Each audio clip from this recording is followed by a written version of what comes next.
it's time to wake up. Kincaid and Saltunis is on the air. Broadcasting live on the Fanatic app and YouTube channel. Here are your hosts, John Kincaid and Andrew Saltunis. 97.5 The Fanatic, Philadelphia. Yep, we are here. Happy Thursday morning to you. I am Andrew Saltunis alongside my man, John Kincaid. And Connor, we have fights within the family going on right now here on 97.5 The Fanatic. I hate it when mom and dad fight. I know. And like here we are, like we're basically Switzerland at this point, Connor and I, because I understand everybody's point. So I'm going to be the politician here. Go, hey, I hear you, man. And then as soon as I talk to the other person, I'm going to say, hey, I hear you, man. And then I'll talk smack about John behind his back to Bill. Okay. And I'll talk smack to John about Bill behind Bill's back. And they're going to both think that I'm on their side. And really, I don't care. We do care, though. At least you've laid it out on the table. At least you've laid your cards out on the table. Oh, you're right there. I didn't see him over there, John. I'm sorry. I don't know how I got into a beef with Bill till my phone started to blow up yesterday afternoon.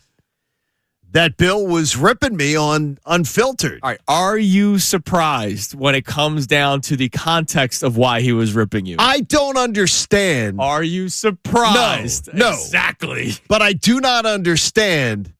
I never, you know me, I'm very rigid, very black and white. If you haven't figured that out by now, you know that. I don't understand how Nick Sirianni got drawn into this, but I think Bill, as an attorney, I guess, he's used to doing these things in a court of law. Now he's doing it in sports talk radio every afternoon. Well, I mean, you should not be surprised considering we literally have this. Sirianni love. That's his boy. It is. He does. Billy Sirianni. And the thing is, I like Sirianni. I don't do the Sirianni love, but I like him. Billy Sirianni has responded. So it's Thursday. On Tuesday, I thought it was actually a really good show. Like, I thought a lot of our listeners were reasonable, too. Because usually when I think so, too. You're talking about potentially moving on from a quarterback, and that's not even what the conversation was. It was just whether or not you agreed with the Eagles' strategy. The Eagles' strategy of setting up a quiet prove-it year for Jalen Hurts, a lot of people were actually reasonable about the discussion, which I appreciate that. Like, because usually it's filled with vitriol and anger, like this whole A.J. Brown thing that we've been dealing with since the season's been going on. So Jalen Hurts, once more, in case you have no idea what's going on, next year, after this season ends, his guaranteed money plummets. It's not completely out, but it plummets. And usually at this stage of a big-name player, right, their contract starts getting renegotiated, like at this stage. And we had Derek Gunn on months ago. And we asked him, hey, by the way, we haven't heard anything about this. Like, is that happening? He didn't even hesitate. He didn't hesitate. He said no. And he didn't think that it was even close to happening. We've asked numerous local reporters. We asked Adam Schefter about it again yesterday. Still nothing in the works. Now, Schefter's wondering why you would even need to bother at this point, which is kind of the spin that I have on it. But bottom line is, usually we are all knowledgeable enough to know that this is the time where we start hearing about negotiations, and there's been nothing. We've heard about it with Jalen Carter, right? Like, how many times have we heard, right, hey, they picked up the fifth-year option, but this is just the beginning of them renegotiating that next deal, the contract extension. We've heard about that. Yes. We know that Howie Roseman is a guy that does like to work ahead of schedule, which is actually a brilliant move because he usually saves a couple of millions when he works on deals ahead of schedule because cap always goes up. Quarterbacks always set the market, and if you can get ahead of it earlier, that's why you say, man, that deal was a steal. Because you look at Jalen Hurts' contract right now, it's actually a steal compared to some of the other quarterbacks in the NFL. Why is that, by the way? Because they got ahead of it early, and they did it a year earlier than they even had to. And as the years have gone on, which is what I'm clamoring for them to do again. Yeah, and as the years have gone on, more quarterbacks have gotten paid and paid and paid right. and paid. So we talked about that on Tuesday. If John could snap his fingers and get Jalen Hurts a contract extension right now, you would do it. I would absolutely do it. I'm out. I'm doing the prove it year. I'm pro what the Eagles are doing because the point that I made, that Shefty made yesterday, it's going to cost a lot of money regardless. And it might not be like tens of millions of dollars. It could be $2.5, $3 million. No. There's no world where waiting a year costs you $2 million more. No, there's no word. There's none. 7, 8, yes. No world is it 2. There's no world in any mythical land is it going to cost you $2 million more against the cap. All right, so they're not. If it was $2 million, I wouldn't even bat an eye, and I'd say, okay, wait. It's not going to cost you $2 million. The cap's going to go up, and the next jump in quarterback is going to jump. It's going to jump more significantly than that. His guaranteed money is what's going to jump more. That'll be the big one. That's going to be the big one. It's going to be a bigger jump. And more importantly, other guys are going to set the market. And if Lamar Jackson gets a contract before Jalen Hurts is going to get a bigger contract than Lamar Jackson. Now, here's my one thing with the contract. So Lamar, if he gets his new contract, I don't know. Like, I feel like Dax is the outlier right now. The $60 million a year. Remember, that was on the $60 million was on because they had to do it. They screwed up with how they handled him. So the next group of quarterbacks, there's 4 quarterbacks getting paid the same average annual salary, and it's Burrow, Allen, Love, Lawrence at 55. So what? Lamar goes up to 57.5. Well, no, it's more of the guaranteed money that he's going to get. Lamar is going to break the bank. Okay. I mean, he is going to break the bank. And when he gets his money, and if he gets it this offseason, that's what they want to do. That is what Baltimore wants to do. He's going to then Jalen's been to 2 more Super Bowls. Yeah. He's getting more than that. So if you believe in the resume of Jalen Hurts, which very, very clearly from our discussion this week you do. I do. Yeah. Why do we care about the guaranteed money? Hey, signing bonus doesn't hit the cap. We're keeping him regardless because the resume is that good. It doesn't affect how the Eagles operate. He gets more money. What do you mean up front. signing bonus doesn't hit the cap? It doesn't affect the cap. You give him that money up front. Yes, it does.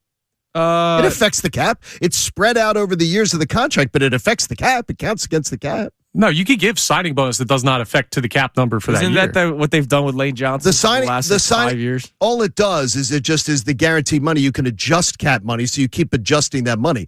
The money all counts against the cap. It all counts. You could shove it around and say, we're going to pay it this year, pay it next year. It's all going to count against the cap at some point. All you're doing is saying when you have a signing bonus, if you say to Jalen Hurts, we're going to give you $100 million guaranteed on a 5-year deal. It's going to count on the deal the day it's signed. It's going to count $20 million every year. It's going to count $20 million against the cap. That's what it's spread out over the 5 years. Now, what the Eagles could do is then mess around and say, we're going to give you some more money. And that's what Howie does great. And that's why Jeffrey Lurie's a great owner because he gives the money up front. Right. A lot of owners will not do that. By the way, Jerry Jones won't do it. Jerry Jones, who is the richest owner in the NFL by far with their franchise, will not do it. When they win last, he just won't do it. It's been a while. Point stands, though. So if you wait, you just let Howie manipulate it. You spread it out, and it doesn't hurt you as much as other teams. Yeah, but here's the problem. Is what you've done is we're all glorifying Howie because of what he's done recently in the draft. All those bills are coming due. This is like the guy who says, I know I've got a car payment, a rent payment, all these bills coming due. But you know what I'm going to do? I'm going to go and blow it out in Vegas this weekend and say, I'll worry about those bills when they, whatever. Well, you say blow it out in Vegas. What if you hit? And then you make more money, John. Yeah. That's the beauty of gambling. All right, so Billy Sirianni. You're sucking me in with that line of Billy Sirianni hears John Kincaid talking about Jalen Hurts. That he shouldn't have.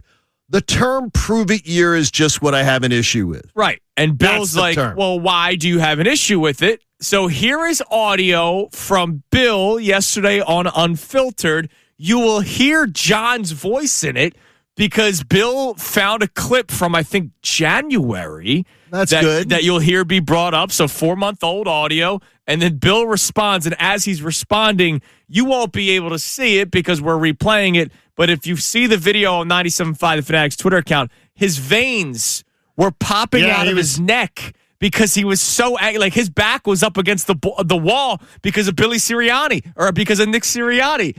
Here's the audio from yesterday. Anyone who would argue, like John Kincaid did yesterday, that this can't be a prove-it year because of Jalen Hurts' resume He's been to the playoffs 5 years in a row. You're going to do this, aren't you? Yes, I am. Because Hurts has been to the playoffs 5 years in a row. He's gone to 2 Super Bowls. He's won a Super Bowl. He's had different coordinators. You could say the exact same thing about the head coach, Nick Sirianni. Because I just played for you John Kincaid saying that it is asinine to say it is a prove-it year for Jalen Hurts because of his resume. This is the hypocrisy of not only John Kincaid, but a lot of Eagles fans out there.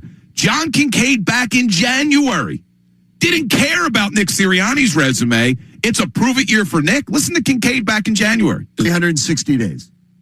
He's got to prove that he's still the head coach of the football team. Clock's ticking. The watch is on. Clock's ticking.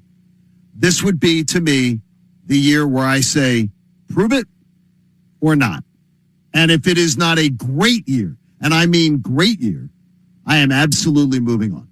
Wow. You're not hearing the hypocrisy here, and I know it's not just John Kincaid. There's a lot of Eagles fans who, if you dare say it is a prove-it year for Jalen Hurts, will attack you. They will come after you. They will call you a hater. They will tell you don't know what you're talking about. And what they will look at is the 5-year resume of Jalen Hurts, which is identical to Nick Sirianni's 5-year resume. So how could this be a prove-it year for the head coach and not a prove-it year for the starting quarterback? Please explain that one. All right, so we will have a question I have a question that's not just Hurts. It's not a Hurts Sirianni thing. Okay. But I'll get to that in a few minutes. I would like for you to respond because you were the subject. Yeah, I mean, of this clip. I think I can understand Bill's passion about it. And I also have no problem. I have no problem with Bill saying it sounds hypocritical because I can understand someone saying that. So I got no problem with Bill saying that. What I will say is this, is Nick Sirianni ran off his offensive line coach, a guy who is one of the greatest position coaches in the NFL. He's gone because of Nick Sirianni. If you haven't figured that one out, just do a little research. Nick Sirianni has shown he cannot be supported without being propped up by great coordinators. So when you have great coordinators, and believe me, I respect this.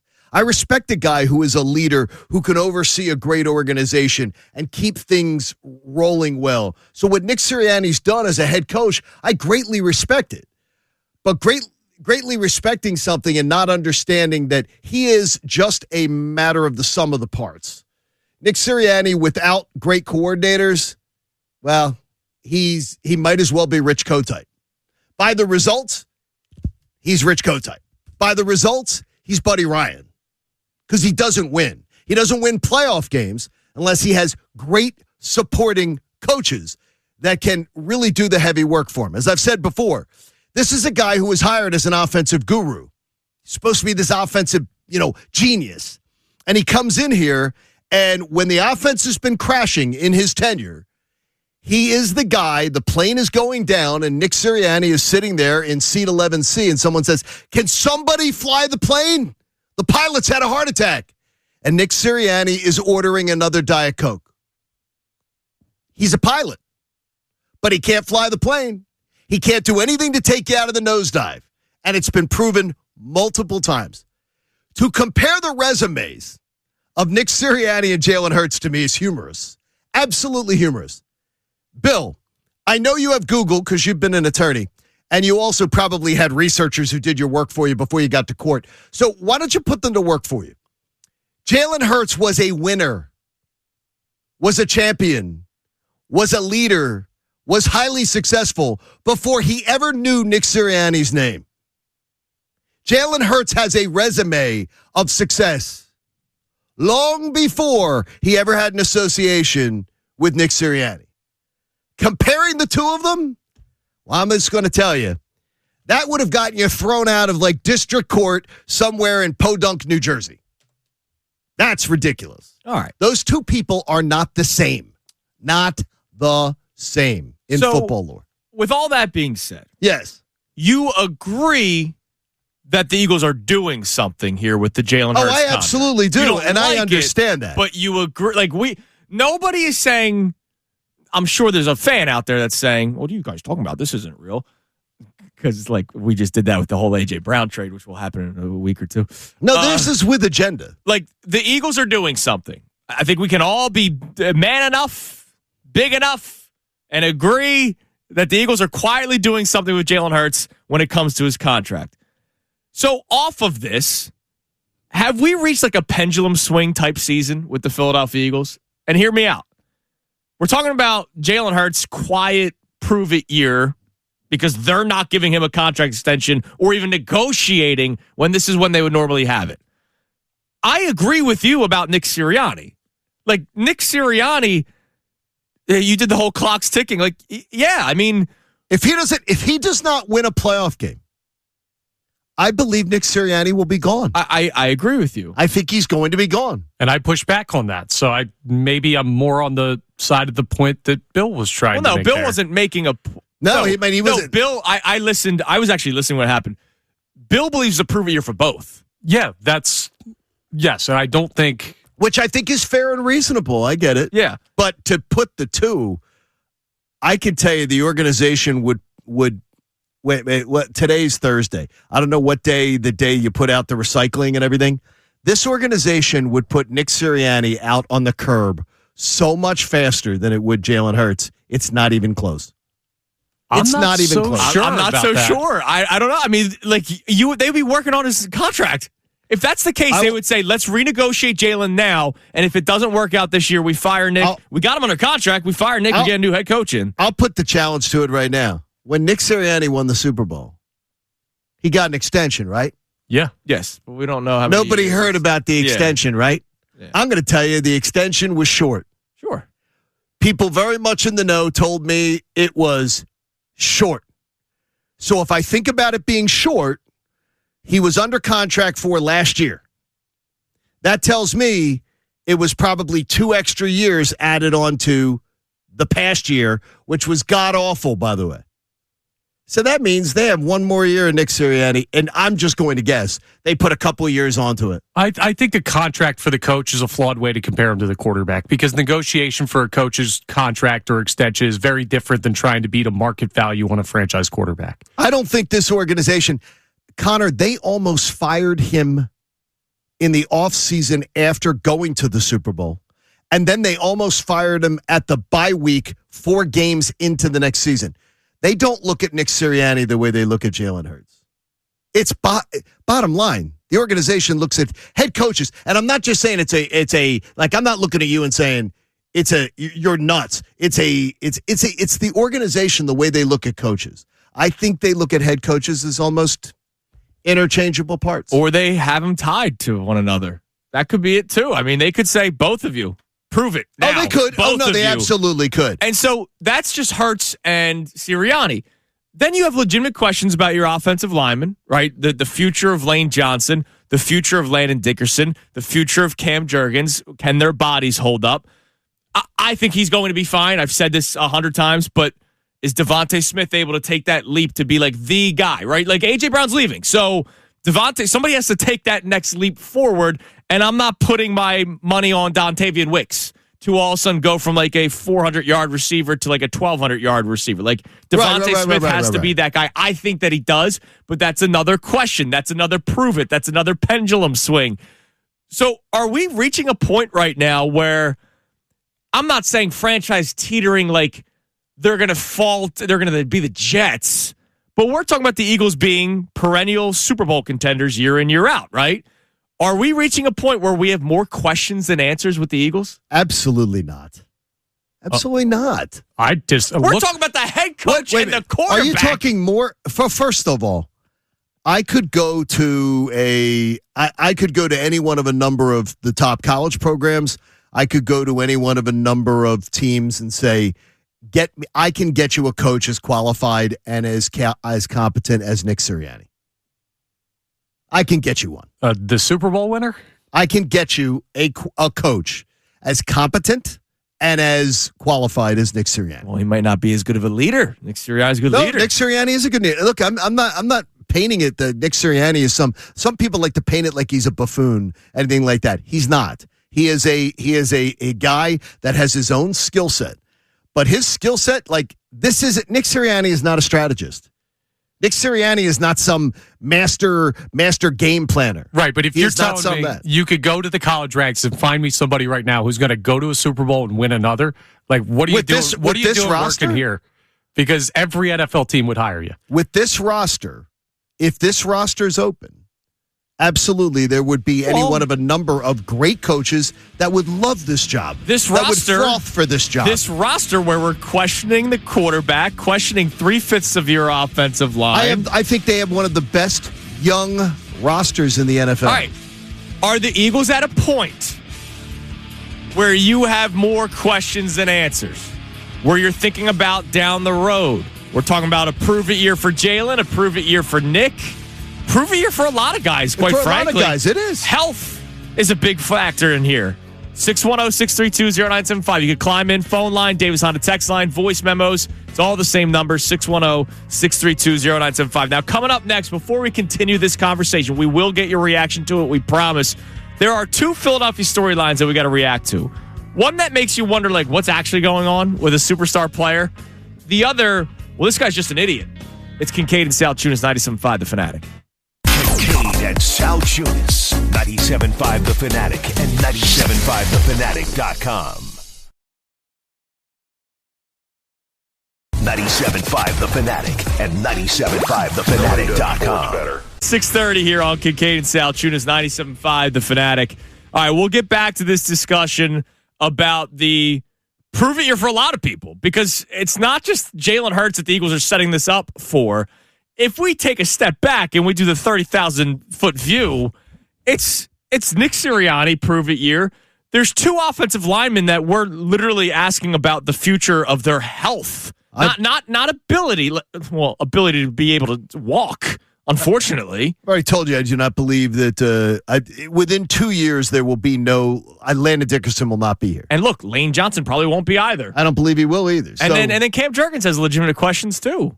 Cam may have been a bigger worry than any of them. I mean, back. We're talking about back issues for a guy that's a center. Like, yeah, that doesn't really get better. By the way, finally, Aiden Miller, baseball activities. He's swinging a bat for the first time. No, he looked at a baseball. Yeah, that's good. He made eye contact with one. So we'll get back to this discussion coming up in a little bit, but there are some other storylines to address from yesterday.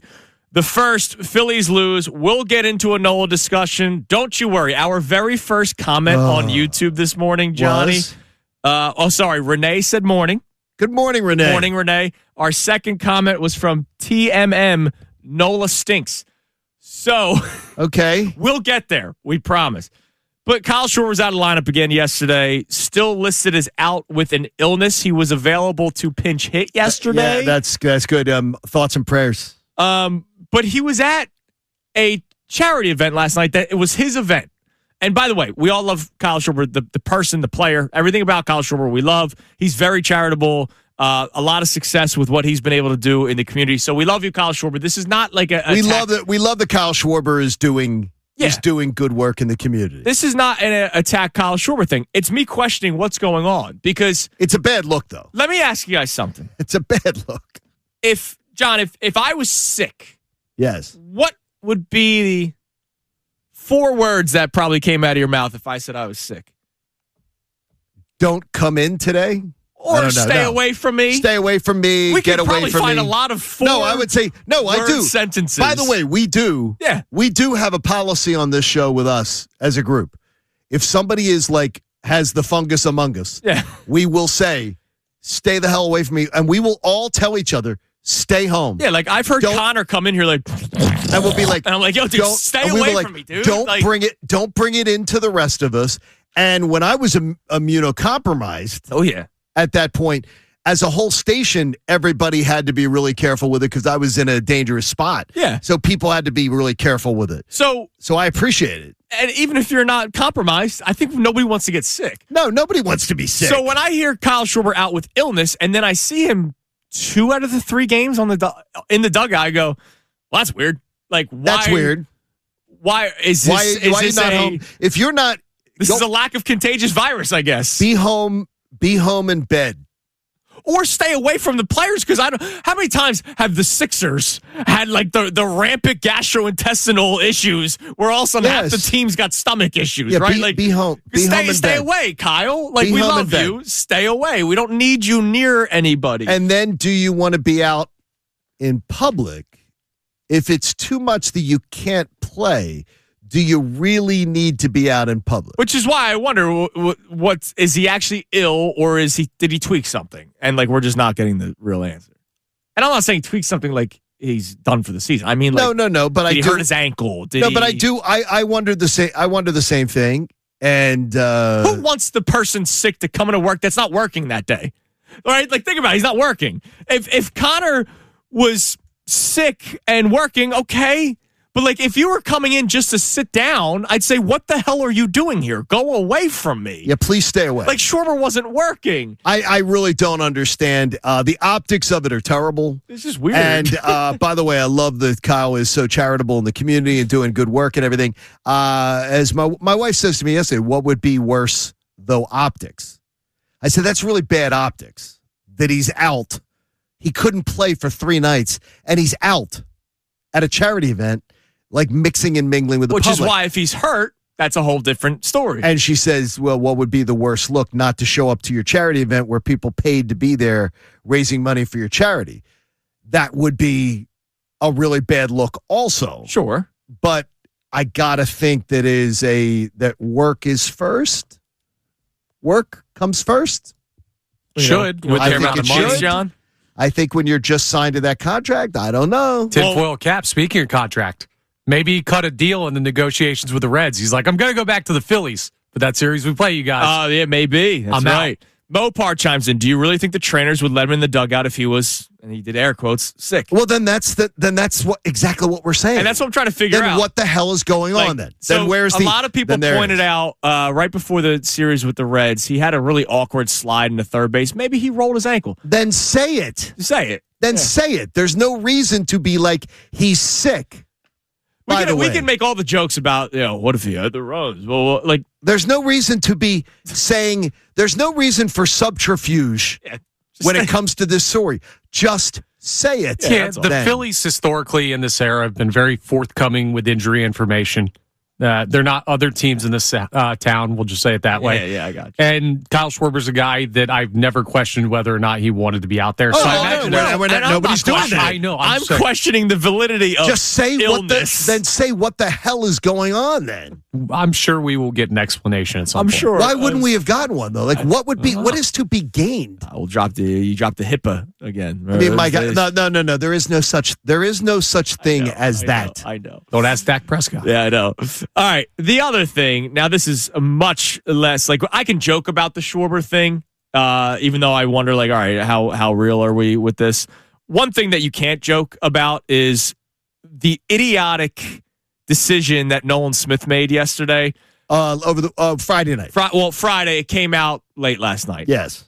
If you're just waking up with us, good morning. You may not have seen the story. When you walked in, I said, John, did you see the Nolan had not Smith seen article? the story, so it must have come out while I was sleeping. I was here 5 o'clock in the morning. 4 o'clock was when I first saw my phone. It said 5 hours ago. Oh, okay. So 11 o'clock at night, so maybe close to midnight. I was out and about, sleeping. Nolan Smith was back in Georgia. Yep. And that's where all the jokes will start.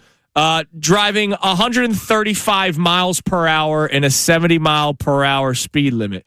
Even if it was a 90 mile per hour speed limit, 135 miles per hour. What are you doing, you idiot? Like, I will call you an idiot. Now, look, is idiot. How about this? That's idiotic behavior. Yes, because he's not an idiot. He's actually a really smart person. He is very, very smart. It's disgraceful.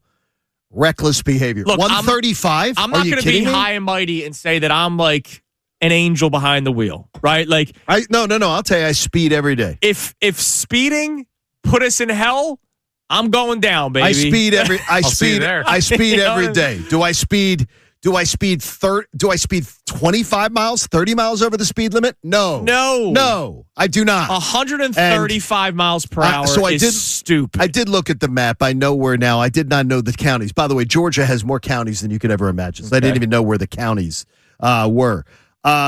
I will tell you this. For some people, it will be, first of all, reading the comments, already the comment section. It's so stupid. People are like, look, these cars these guys are driving, 100 to them is like driving 50 in your car. That's a bunch of crap. Yeah. Crap. It's because it's an Eagles fan that's defending their player. But if a Cowboys player got caught for speeding, it would be LOL, same old Cowboys. And, are they going to do anything about this player? And isn't there a player for the like Henry Ruggs? Yeah. Who killed somebody? Yes. Like, killed somebody. I don't get the stupidity. This is stupidity. So when the Georgia joke thing happens, it's more serious than actually joking around, because now I start calling you literally. I think anybody that drives 135 miles per hour is stupid to begin with. All right, that is a stupid thing to do. It's idiotic behavior. But if you have any association with the Georgia Bulldogs over the last 5, 6, 7 years, how dumb can you be? Oh, it's gone on. One of your teammates died. Dude, it's gone on longer than that. I know, but it really has. It's gone longer. The news cycle, you had a teammate died, you had a teammate kill somebody. Like, what are you guys doing? Stop it. And it's stupid. Well, you did just because people don't. A lot of people just don't understand the racing in the streets. Nobody. The teammate didn't kill somebody. Teammate didn't kill somebody. That was a staff member driving crazy. Well, I'm just saying somebody died. Right, yeah. Exactly. But nobody killed somebody. So they like get that right there. Is that it was a staff member driving crazy that literally drove into a pole and drove into like a tree. Yeah. I said somebody died. I didn't say. Yeah, I mean, but like nobody killed. Like it was a reckless driving, and they weren't next to each other. They weren't drag racing. Yeah. Which is because there's a lot of people with a lot of misinformation about what went on with that case. But Georgia, that problem was going on, Andrew, long before I ever left the South. That was going on from the early to like Mark Richt was the coach of Georgia. Mm-hmm. There has been a problem with in the South for some reason. I have never understood it. I've argued it with the Southerners. They have argued it back with me. There's this whole thing about people driving with suspended licenses, people driving without licenses. And they claim that it is a Southern thing. They claim it's a Southern thing. They make it difficult for these guys to get licenses. They make it difficult. This has been an argument that I would have on Sports Talk Radio. We would do this. Yeah. Have this argument. It's reckless. It's stupid. It's ignorant. And the fact that people you could take away someone's family from them. Well, and that's the crazy thing. Like that's a big Nolan Smith's not thinking about the family that he could wipe out. Yeah, driving like that. Like you were very, very stupid for what you did this past Friday night, and now it's. I wonder what the Eagles do about it. He's not going to get released. All right, he's not going to get released. This isn't arrest the guy, put the guy behind bars for 100 days. But, just like every other human, he should lose his license. I do think this is something where somebody, though, should be... I think this is something where somebody should spend a little time... Sure. Like sitting and thinking about your Myles Garrett gets a speeding ticket every other day. But it's Myles Garrett, so, It's like, hey, we're going to make a joke about it. It's like Shohei Ohtani with the Ipe. Can't do anything with him. Ridiculous. I wonder if something happens with Nolan Smith. So if you're just waking up, Nolan Smith, 135 miles per hour driving. Stupid. All right, coming up next. Stupidity. Do we have a report off brewing, Johnny? I think we do. Schefter versus Palmer. Both on the Fanatic yesterday. Different shows, different times. Same story, though. It's Kincaid and Sal Tunis, 97.5 The Fanatic. Kincaid and Sal Tunis, 97.5 The Fanatic and 97.5thefanatic.com. 97.5 The Fanatic and 97.5thefanatic.com. All right, we'll check the Davis on the text line here in a moment. We needed a segment to talk about Kyle Schwarber's illness, but still around the team and still having the charity event, which if he had like a tweaked ankle, like nobody's saying boo. It's just, I don't remember the sick guy that you wanted around people. Is that real? Is he actually sick? I'm just tired of all the secrecy crap. It's the question I'm trying to figure out. I mean, it's just like too much. And then Nolan Smith, we needed to pop off on that because Nolan Smith driving 135 miles per hour this past Friday night, getting arrested for it. Idiotic. Just absolutely idiotic. All right, but we've also been talking about the prove it year for a lot of people on the Philadelphia Eagles. We'll get to that in a moment, but we may have a report off right now. Seems like we do, right?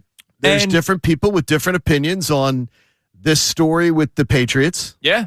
So we'll start with Shefty.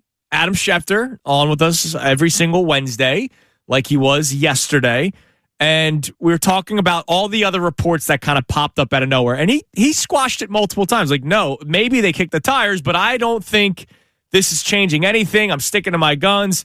A.J. Brown, Patriots, first-round pick 2028. And he believes, and you'll hear it in the story that he tells us, that it's going to happen on June 1st because he has something planned for the second and the third. I'm sticking to my guns. I've said all along I expect that trade to be on or shortly after June 1st. I don't think anything has changed. Look, I got called this week to do a golf trip with one of my friends. I'm like, when is it? He said, June 2nd. I'm like, So June 2nd and 3rd? He said, yeah. I said, okay, well, I am willing to roll the dice. And I told the guy I'm going to join him and his friends for 2 days of golf on the 2nd and 3rd. So based on what I'm doing, that should tell you that I expect it to be earlier rather than later. So that is, if that's not all I need to hear, it's almost all I need to hear. Yeah, it's good. Learn how to speak Shefty. Shefty's letting you know he's already planned. He would not miss work for big news like that. Correct. The story that's been going on forever. There's been two big stories since the season ended. A.J. Brown and the Rossini Vrabel thing. All right? And nobody's talking about that one. But he's not breaking anything on that one. He's going to be the one breaking the A.J. Brown story, and he's basically making it clear, I'm not going to miss work if I'm breaking that story on June 2nd or June 3rd. It looks like the story is going to break June 1st, but... It looks like he has the story already in his back pocket. Right. But yesterday, we played audio during the show from James Palmer, who covers the NFL. James does a really good job, and that was sort of what led to that interview with Shefty, like, hey... This guy's hearing this guy's hearing that, this guy's hearing that it might get delayed. James Palmer then, credit to Middays with Marks, I said, all right, let's get this guy on because he joins them pretty frequently. James Palmer talking about how June 1st might not be the date.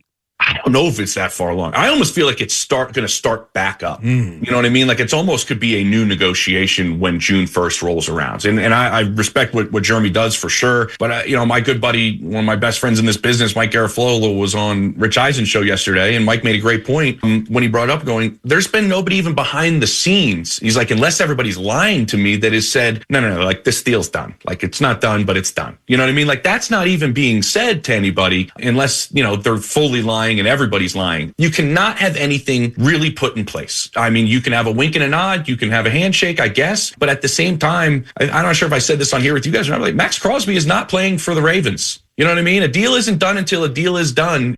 I listened to James say that, and by the way, I really like his work. I listened to him say that, and I laughed. I laughed. All right. Why is that? You can't have a deal done. Okay? You mean you can't have a deal done on paper? Right. Howie Roseman can absolutely have a deal done.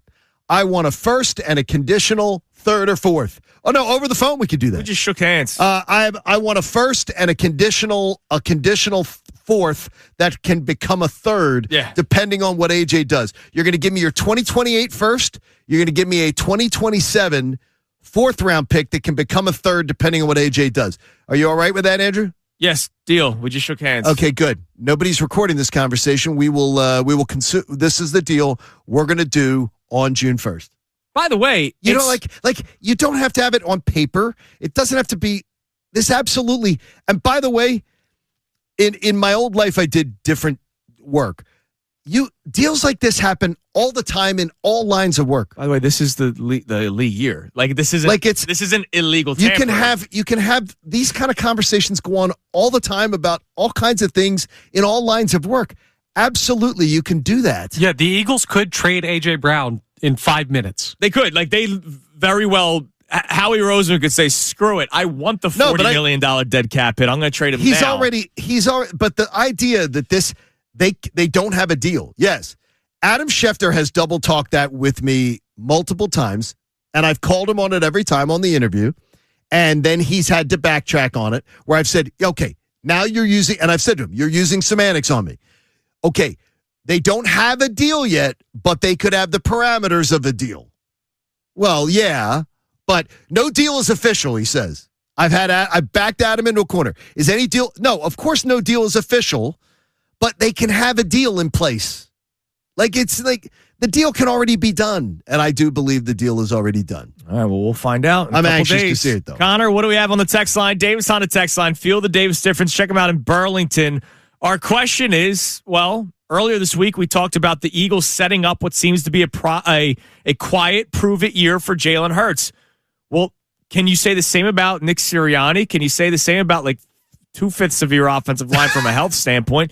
Can you say the same thing about your safety position? Can you say the same? Do you have more questions than answers right now when it comes to the Eagles? What do we got? Jim from Souderton checks in. He says, I agree with John on his assessment of Nick. However, I think he is way off base and not seeing the parallels with Jalen. It's about performance now and in the future, not the resume. Plus, he did get benched at Alabama, right? Yeah, he did get benched at Alabama in the championship game. He did get benched at halftime of the championship game. I was right there. I was right there for it. He did. He also then came in the next year, stayed to complete his degree, was the backup, then had to come in the same exact situation. Yeah, right. Led Alabama to the SEC championship, then went to Oklahoma, led them to a Big 12 championship and to the college football playoff. The fact is, Jalen Hurts' resume and reputation in football is secured long before he ever met Nick Sirianni. Nobody even knew who Nick Sirianni was. The day he was announced that he was interviewing for the Eagles job, any member of the Philadelphia media that told you that they knew of him or knew him is a complete line of BS. Nobody knew who he even was. It was, oh my gosh, well, they may who's this guy? They may have been big Mount Union fans, dude. They're like, who is this guy? I don't know. Is Mount Union a very successful D3 program? They have almost fired Nick Sirianni twice. And by the way, it's public record that they've almost fired him twice. Coming up next, more. That's just fake media. More on this discussion about the pendulum swing right now with the Eagles franchise. Are we reaching prove-it years for a lot of people? Do you have more questions than answers right now when it comes to the Eagles? 610-632-0975, the number to climb in. But also, we've gone about an hour, which is about the same amount of time it took Aaron Nola to allow 4 runs on 8 hits. Oh, boy. And we have not really talked about his outing yesterday. Gosh. Is there anything the team can do? We'll discuss that next. Kincaid and Sal Tunis, 97.5, The Fanatic.